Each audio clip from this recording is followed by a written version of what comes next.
Morning. Good morning.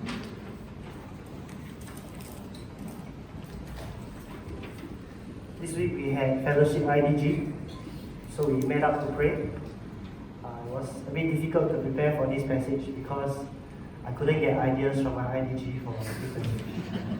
But it's okay, we have the Holy Spirit. Let us pray.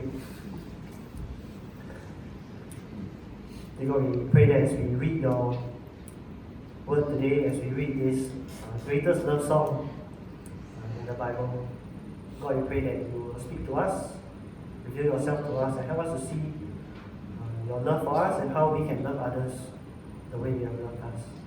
We pray that you be with us. We ask all this in Jesus' name. Amen. Okay, I've entitled today's passage In the Garden of True Love. Last week, when Elder Cheong brought us through the first chapter, you can see that it was really like an intro to the book. The first chapter of Song of Songs is like an intro to the book. When you are introducing the two main characters of almost like a movie like that, right? Like a love story. So last week the two main characters were introduced, right? A guy and a girl. And now as we get to chapter 2 of it, we start to see really the meat of Song of Songs, right? So we will start to see after Yang Guo meet Xiao Long Ni, then they will find Sun Wukong and they will journey to the west. Wrong story.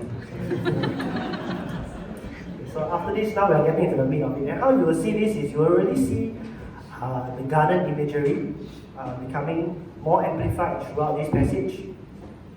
And you will see how their love is really starting to blossom. Okay. Now before we begin, we must remember that as we are approaching this book, we are approaching poetry. So Song of Songs is obviously poetry, and that means that it is, first of all, different from a narrative. Right? It is not necessarily a distinct sequence of events that we are reading through. Okay, it's describing different feelings that they are going through, very descriptive, very visual in the way it is describing. It is also not an epistle, okay, not like First Peter or Romans or any of the letters in the Bible where there is a distinct or there's a very specific lesson that he is trying to write to a very specific audience. It's quite different from that.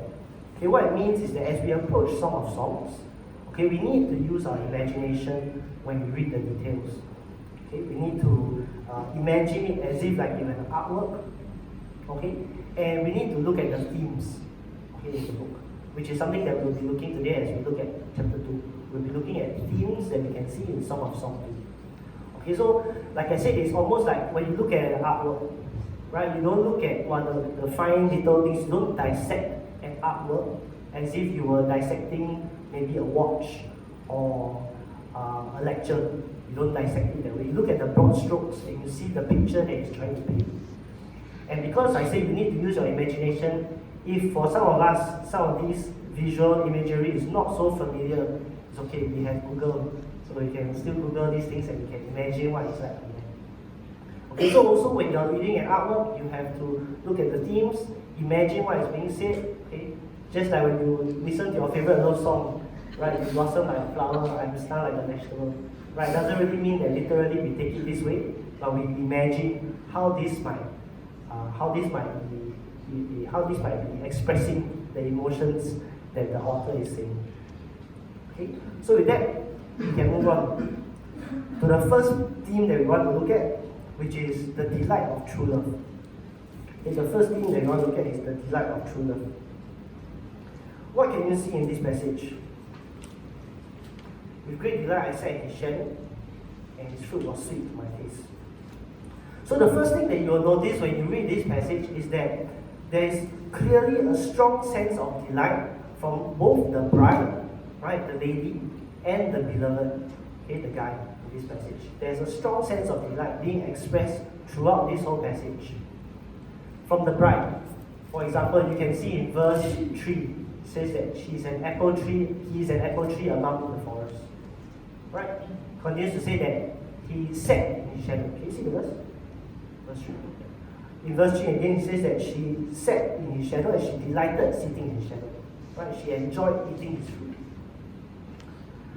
She continues to say that she is sick with love in verse 5. and that she is excited when she hears his voice. She says, behold, his voice. She can hear his voice when he is approaching her. Likewise for the beloved, how does he express his delight for the bride? He describes her as a lily among brambles, right? She's like a flower among the thorns. Continuing on, he says that he will bring her to the banquet, right? He delights in her company and the banquet feast, right? We imagine that this maybe might be some sort of feast before their wedding. Okay, they delight in each other's company. Continuing on, he embraces her, right? He embraces her wholeheartedly.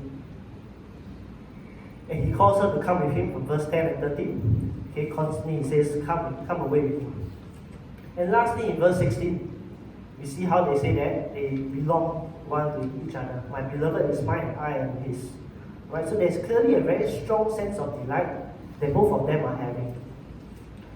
This mutual delight that they have in each other. And I said at the start that this is supposed to express, in this chapter onwards, you start to see the garden imagery being expressed in this chapter.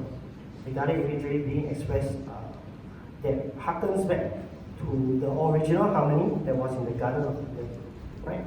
So you can start to imagine visually what does it look like, okay?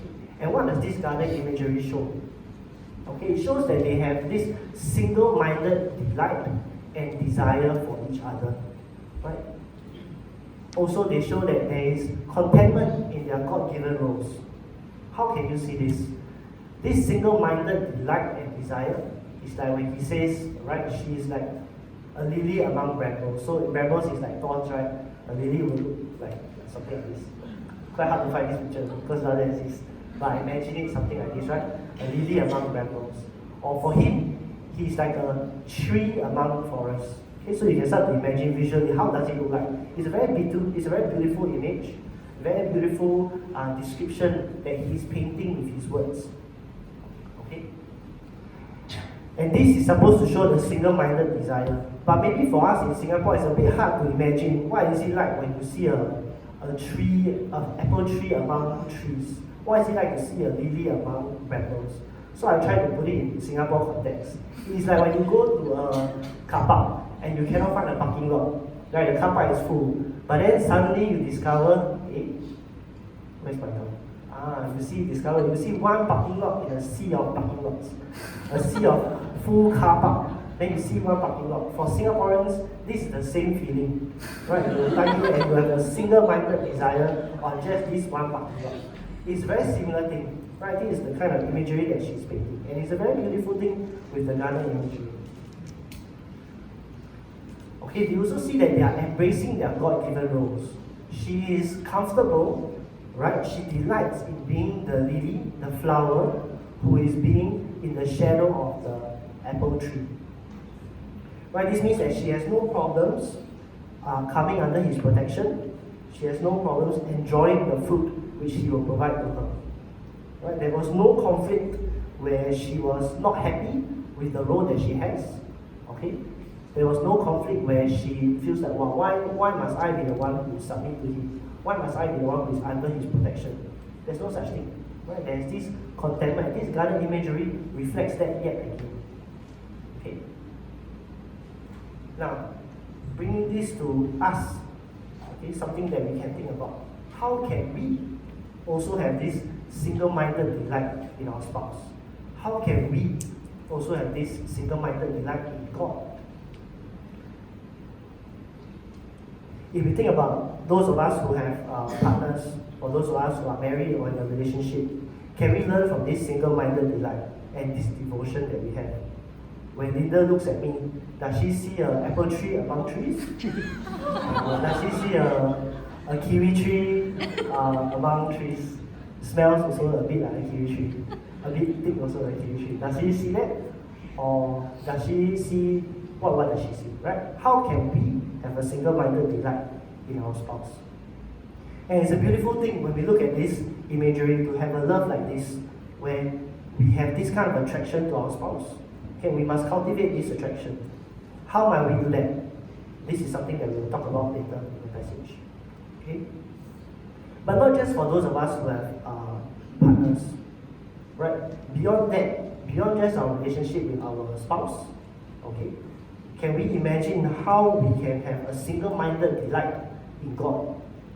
Okay, as we remember this garden imagery, which is supposed to bring us back to the Garden of Eden, where there was perfect harmony between man and woman, as well as man and God, right? What does this mean to have single-minded delight?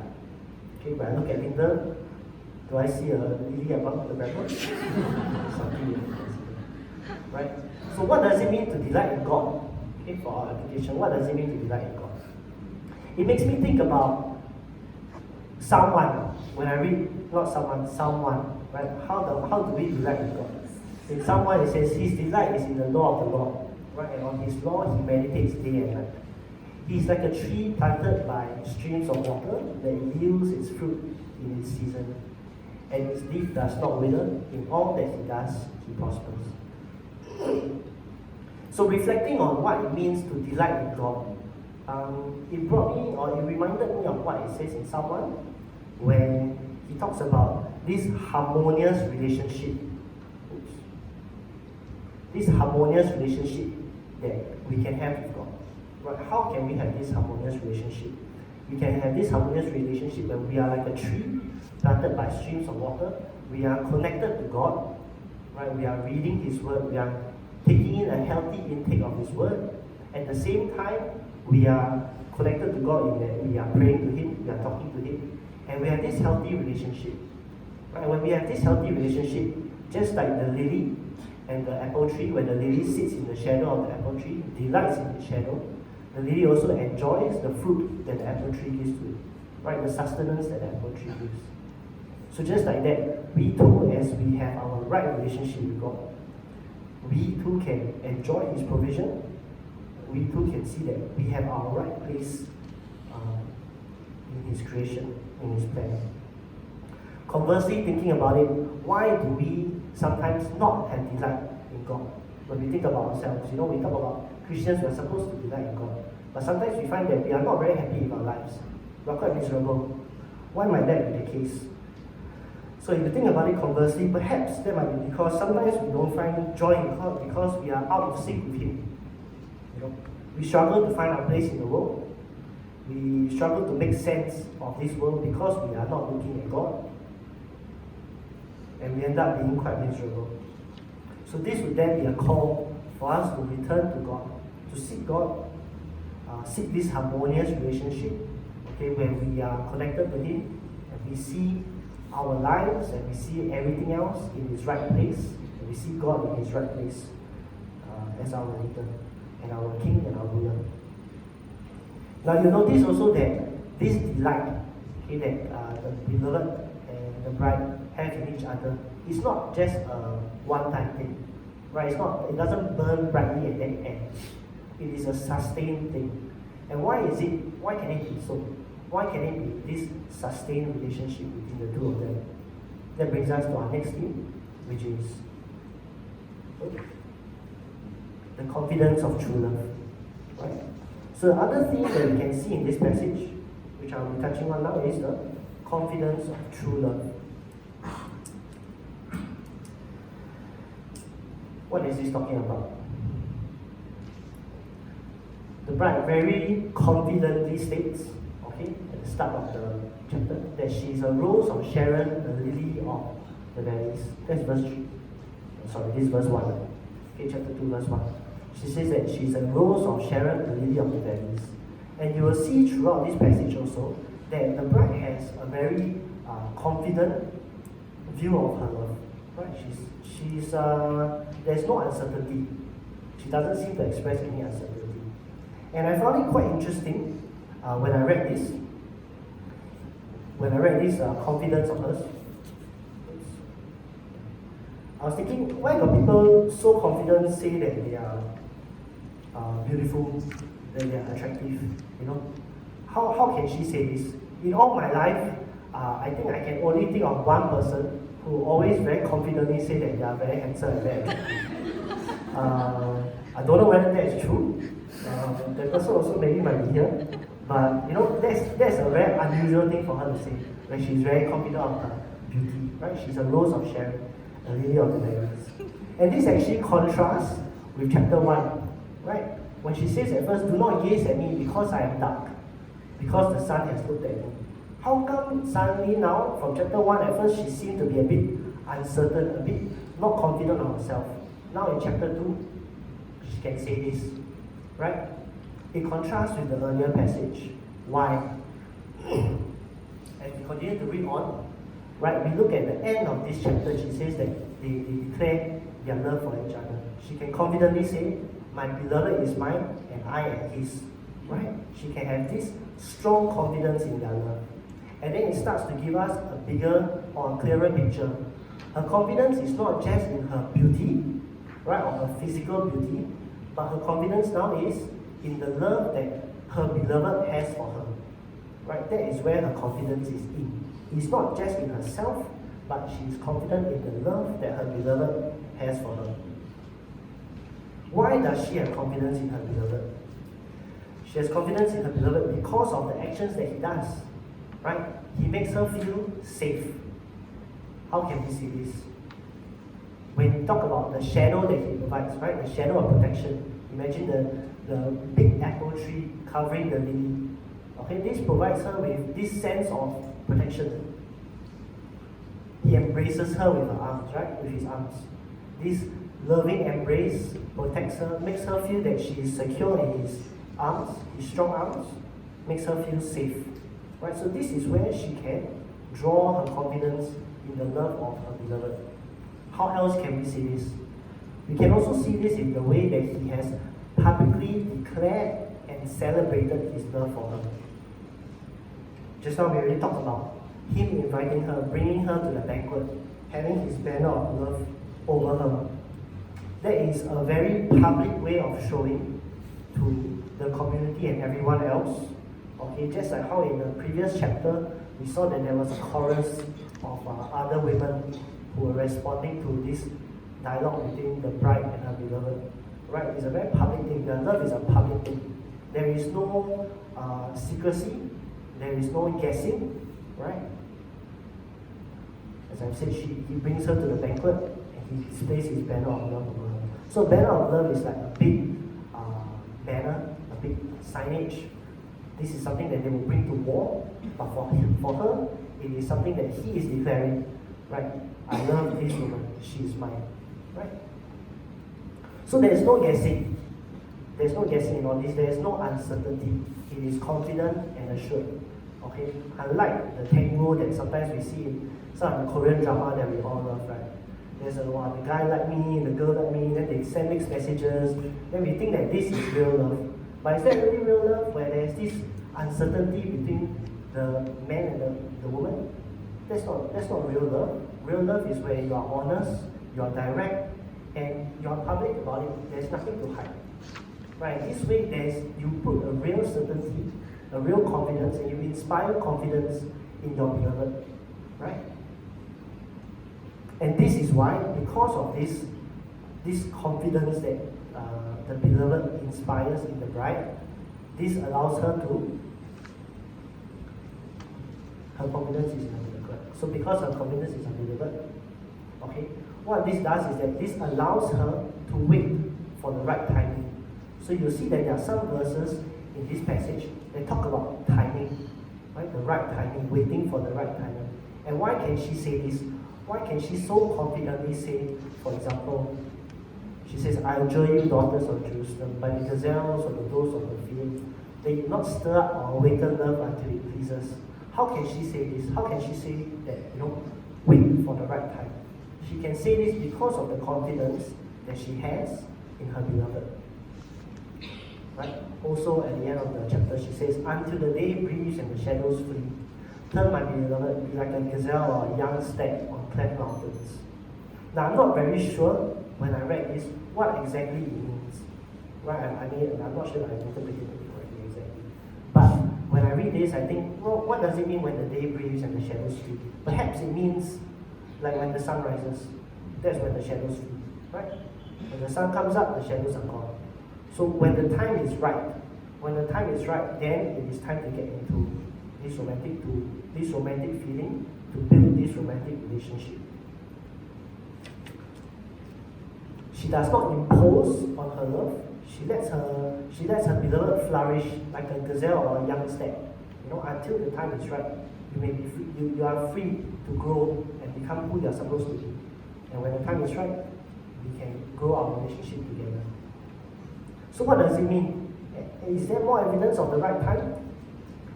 I think she can say this, right? The reason why she can say all this, why she can adjure the daughters of Jerusalem to wait for the right time, is because she has herself experienced this love of the greatest lover.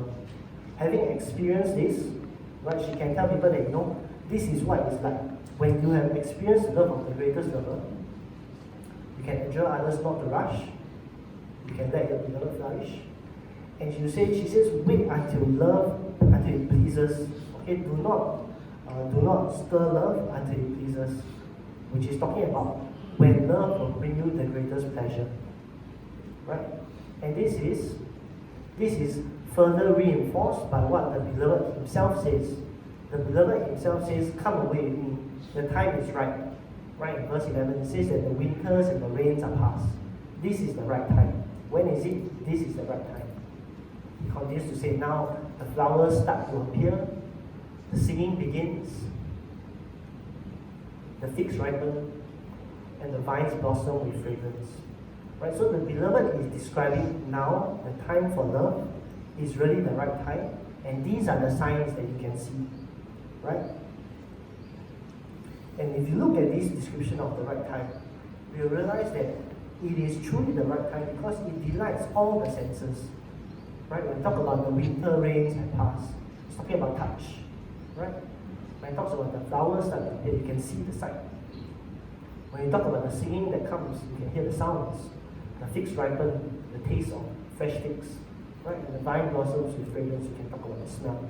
Right? This whole complete picture of delight that can be enjoyed because of the right timing. Right? And when we read something like this, perhaps it's a bit hard for us because in Singapore we don't have seasons to imagine, right? We don't know what is winter like. So maybe this might be a bit hard for us to imagine.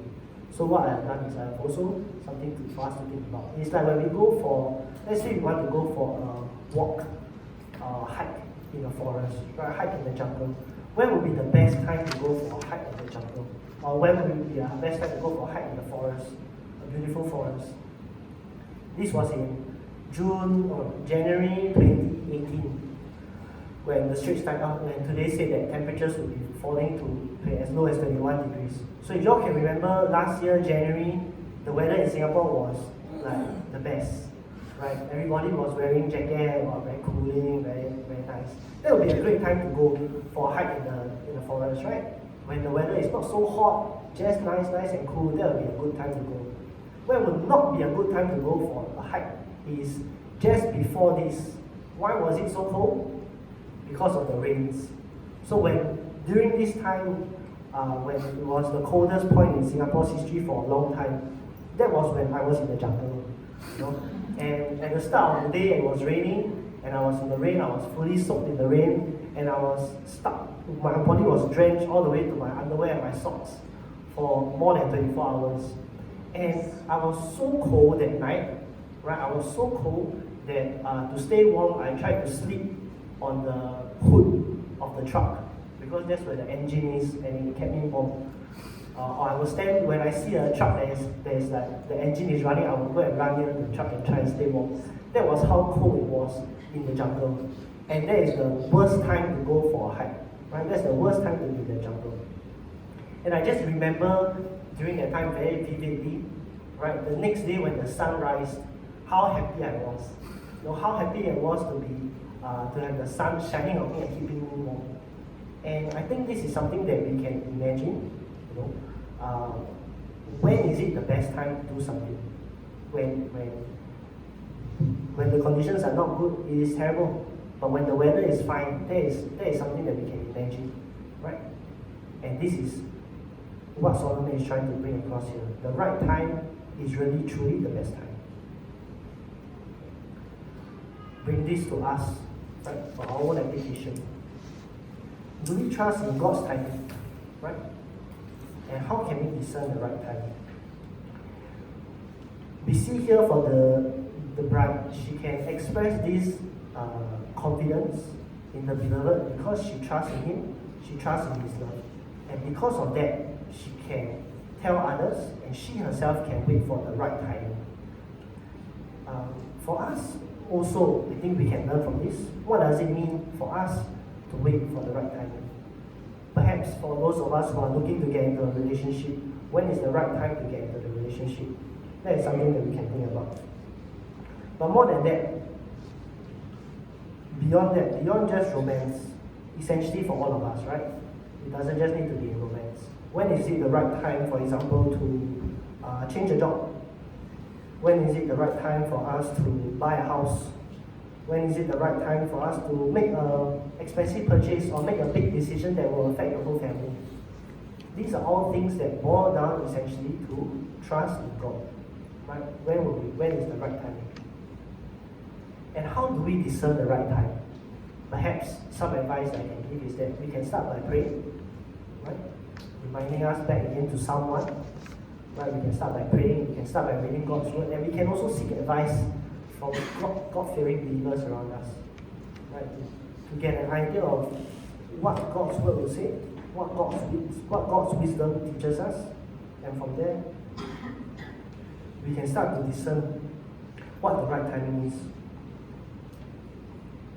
And for us to do this, we really need to trust in the love of God, knowing that what God wants for us is truly the best thing, and when we do it at the right time, which is God's timing, when we choose the right thing at God's timing, we will really enjoy it just like as if it was spring, right?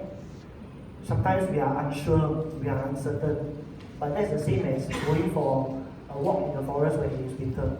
That's not the right time, right? You want to go when it is spring, and when we do so, we will really start to enjoy it. We will see God's goodness in our lives. Okay. And when we think about this, how is it possible to have this confidence in the beloved? How is it possible to have this confidence of true love that the beloved inspires? Then we realize that it really hinges on the beloved. It hinges on what the beloved does. It hinges on the proof of true love that the beloved does, which is the final theme that we can look at today, the proof of true love. What is the proof of true love? When I talk about the proof of true love, I mean, what are the actions that prove the love of the beloved in this passage? It says, "The voice of my beloved, behold, he comes leaping over the mountains, bounding over the hills." When we observe this passage clearly, you also start to see that, when you observe this passage closely, you will start to see that it is filled with evidence of the beloved's love for the bride. Right? It's full of descriptions of actions that the beloved does. Let me list them down for you. Verse 3 talks about his protection and his sustenance for the bride. Oops, wow. Okay, thank you. Verse 4 brings her to the banquet. Verse 4, he continues to display his banner of love over her. Verse 5, he sustains her and he refreshes her with raisins and with apples. Verse 6, we already talked about the loving embrace that he gives her. Verse 8, we talk about how he will leap and bound over hills and mountains just to reach her. Verse 9, he gazes longingly at her. Okay, this one is not like some pervert who's looking at her from a distance, right? But really, this describes how he is lovingly looking at her. Verse 10 and 13, he calls to her to come away with him. Verse 14 describes how much he longs to see her, how he longs to hear her voice, how he longs to behold her form. In verse 15, he talks about how they should catch the foxes to preserve their vineyard. Okay, these are all the actions. Okay, more than half of the verses in this passage is constantly about the beloved and his actions, his loving actions towards the bride. Okay, and this is what will inspire the confidence that we have seen in the earlier discussion. Right? This is the actions of the beloved is what will inspire her confidence. So we learn that the beloved is more than just talk. Right? He doesn't just say that he loves her. He shows that he loves her. He proves his love to her with his actions. He takes the initiative to pursue her. He takes the initiative to care for the bride. And we see that this caring, this initiative, is more than just a physical one. Right? He cares for her both emotionally, making her confident of his love. There is no guessing between them. There is no uncertainty. She can confidently say, okay, this person loves me, I can wait for him. Right? Physically, he also cares for her. He cares for her, providing the sustenance for her. He cares for her, giving her the safety that she needs, the protection that she needs. Right? This is the love, the action that the beloved has for the bride. Bringing us to our application. How can we ourselves also love our spouse emotionally, physically, and adding on to that spiritually? What does it mean for us? Right?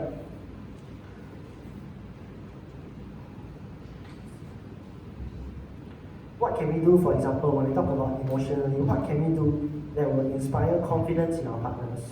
Right? Confidence in our love for them. You know, sometimes we do things that make them unsure. Does this person really love me? Sometimes maybe I do things at home that upset Linda and make her think, does he really love me? When I say I will wash the toilet, but I don't, that doesn't really inspire confidence in Linda, right? So if I want to care for her emotionally and physically, that's something that I must do.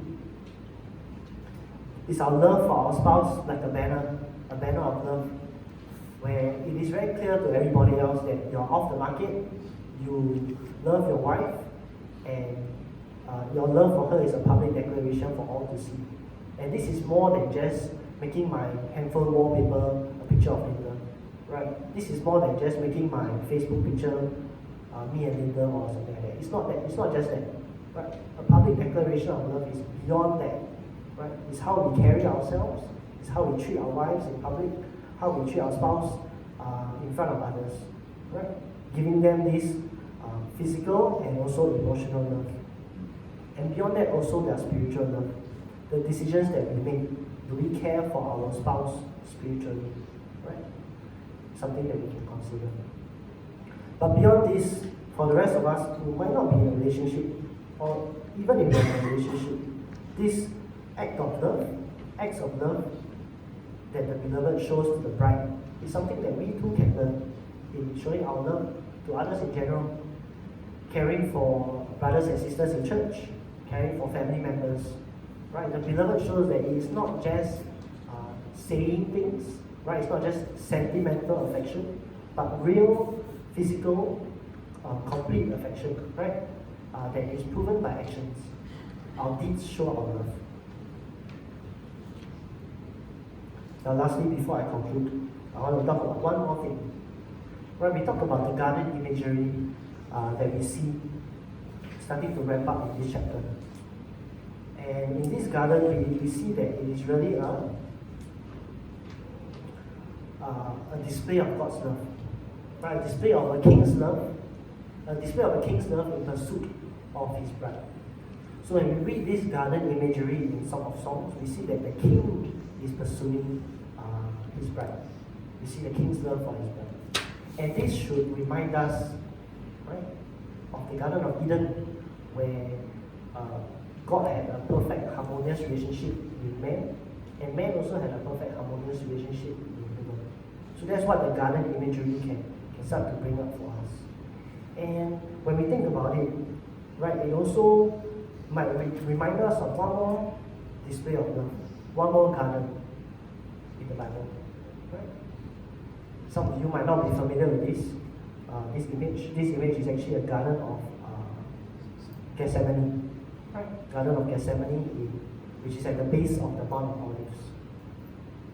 So in Matthew chapter 26, Jesus went with them to a place, his disciples. He went with them to a place called Gethsemane, and he told his disciples, "Sit here while I go over there and pray." And what did he do? What did he do when he was praying? He said, "My Father, if it be possible, let this cup pass from me. Nevertheless, not as I will, but as you will." Right, so this image, as we read Song of Songs, we read this beautiful, magnificent display of love of of a king for his bride, which can remind us of the Garden of Eden, right? How we want to go back to this harmonious relationship. But it can also remind us of the pursuit that God made for us, sinners, unworthy sinners, unworthy, repulsive sinners that were redeemed, pursued by His Son, His sinless, perfect Son, dying on the cross. Just now I asked, how is it possible that we can show wholehearted, single-minded devotion and desire for our spouse? How is it possible that we can show wholehearted devotion to God? I am not very knowable. I look maybe like a kiwi fruit, but sometimes I smell very, very bad, very much worse than that. And it's not humanly expected of Linda to show wholehearted devotion or desire for me, right? But when we remember the love that God showed us on the cross, the unconditional love that God was willing to forgive us for our sins and pursue us even to death on the cross, then we start to get a glimpse of what it means to show this wholehearted devotion, what it means to show this wholehearted desire, how we can love our spouses, how we can love other people with this single-minded devotion and dedication. Right? Which brings us to the truth for life. Now we can delight in God and love others because He graciously took the first step to love us. As we reflect on this passage, Song of Songs, we see how the bride can delight in the beloved, how the bride can have confidence in the beloved. Why? Because the beloved pursued the bride, the beloved took the initiative, the beloved cares for the bride. Right? Likewise, for all of us, how can we show unconditional love to others? How can we show single-minded devotion to God? When we remember Jesus and remember God's love for us, it will give us a glimpse of how we can love our wives. And when we remember God's love for us, it will remind us of the love that we ought to show God. If He can love us, then our only rightful response is single-minded devotion and love for Him. Just like the bride says to the beloved, He is an apple tree among a forest of trees. Right? That is what God should be to us, unparalleled, unrivaled in our lives. Let us pray.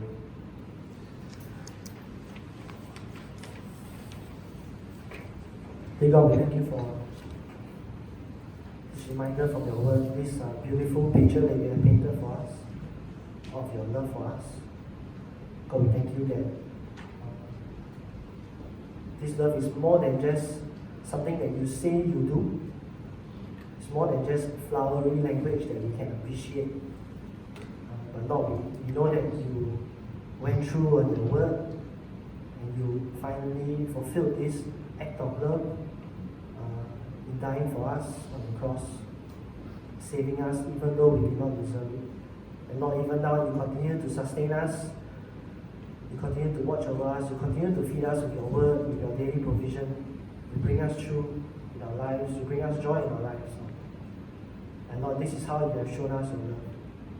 God, we ask for your forgiveness for the times when we do not love you the way we should, when we do not love others the way we should. And God, we pray that this passage will remind us to turn back to the harmonious relationship that you have shown us in your word, harmonious relationship that you established in the Garden of Eden. And God, I pray that by your grace and by your mercy, as you continue to change us, God, you help us to show this love for the whole world to see. Lord, that you show them this attractive relationship, this attractive life that we can have because of you. And Lord, it will cause others to turn to you as well. So God, we thank you for your word today. We pray that we continue to meditate on it until we meet again. So Lord, we thank you for this. We ask all this in Jesus' name. Amen.